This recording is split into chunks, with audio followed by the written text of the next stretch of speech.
So New York City public schools reopen today. Get up, kids. There's no vaccine mandate for students, as you know, and Mayor de Blasio did require all teachers to be vaccinated. But late Friday, an arbitrator put new rules in place for those who refuse to get the COVID vaccine. So under the ruling, the city must offer non-classroom work to teachers with medical or religious exemptions. All right, joining us right now with all these caveats is the president of the United Federation of Teachers, Michael Mulgrew. Nice to have you back on Good Day, New York. Good morning. Good morning. Happy school day. That's what we call this. This is our first day. It's been a long time. You sound very measured this morning. I'm just wondering, are you just holding back your enthusiasm, or are you waiting to see if everybody's ready for the kids to be back in the classroom?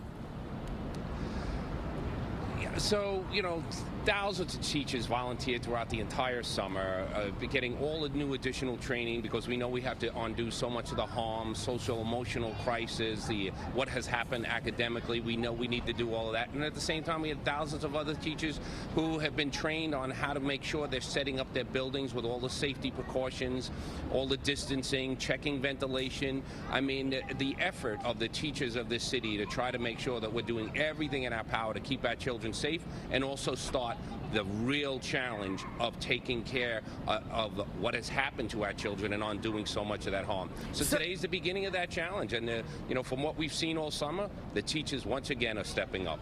So the mayor calls today a game changer to get everybody in the classroom. Right now, no remote option.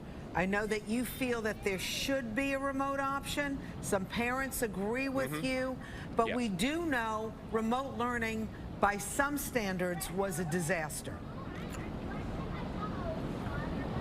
Yeah, look, I think there's no longer a debate. In-person learning is the way to go.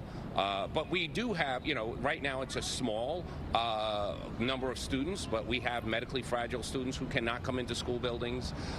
We have homebound students, and of course we are going to have, let's be realistic, we will have classrooms who will go into quarantine, and every teacher in New York City is setting up a digital classroom right now, or already have, to make sure that we're prepared to serve our students when and if a classroom goes down due to a quarantine. So we're doing all of that, but hopefully most of the parents understand that the schools are going to be safe and we want you all back.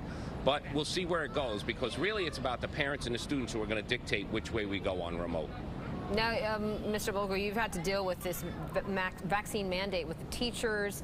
Can you talk about the percentage of teachers that are vaccinated? And I'm sure that there is also a small number of teachers who are not going to get the vaccine due to religious or medical reasons, or maybe another reason altogether. Yeah. You know, that's been a constant debate we've seen throughout this country and here in New York City just as well. And, you know, under the Department of Health, they can issue requirements or an emergency order, which they've done. We were not happy about the mayor and how he approached it. Basically, it was scorched earth that even if you couldn't get the vaccine for medical reasons, the mayor wanted to put you off a payroll.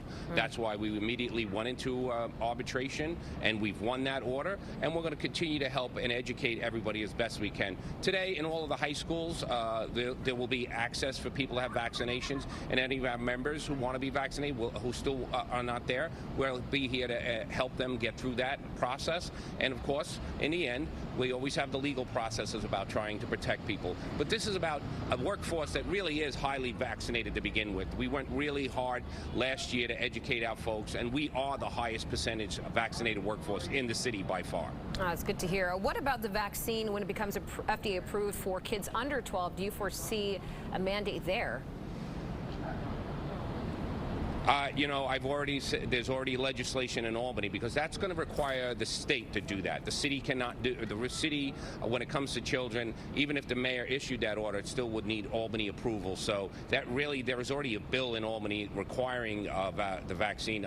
We will be talking to the legislature about it. But if we can't get this virus out of here, then clearly we're going to have to listen to the doctors and get more and more aggressive, because the last thing we all want to see is this virus continue continues to mutate and new strains come, and that's just not acceptable to any of us at this point. And we just need to get rid of this virus. That's been the goal from the beginning. Absolutely. Well, COVID numbers are on the decline in New York, and as you know, city schools saw remarkably low virus transmissions last year. Correct? Yeah. Yeah, And- we did it, and that was the whole piece with us showing the parents that we can keep these schools safe. Now, listen, we're going from approximately 300,000 students to almost 1 million. So that's why it was really important when those thousands of teachers volunteered to really train on how do you set up your buildings, because every building is different in New York City. We're unique like that. And how do you make sure that that building is being set up properly for distancing, for moving children around, for eating. All of those things are really important. Are you concerned that this city school system lost a few 100,000 kids? Yeah, that's why we're going to wait for the first couple of weeks to see what the actual percentage of children coming in is, the attendance. And that's really going to be part of the discussion about whether there needs to be remote or not. Because if we know there's 100,000 or 200,000 students who are in the city and are not going to school, then, it's really about it's our job to help and protect kids, and if the parents are telling them, child, I can't let you go back in, then the city's going to have to address it, because leaving them to just sit in their homes with no education is not acceptable. Right. But maybe some of those kids decided to either move out of the city or go to Catholic school or other private schools, right? Yep. That's what, that's why the attendance numbers over the first 2 weeks will tell us a lot. Yes. Right. Michael Mulgrew, always terrific to talk to you. We wish you and the teachers all the best this school season. Thank you so much. And let's all just remember to do what we need to do to keep each other safe. Thank you. Like that. Of course. President of the Teachers Union right here in New York City. All right.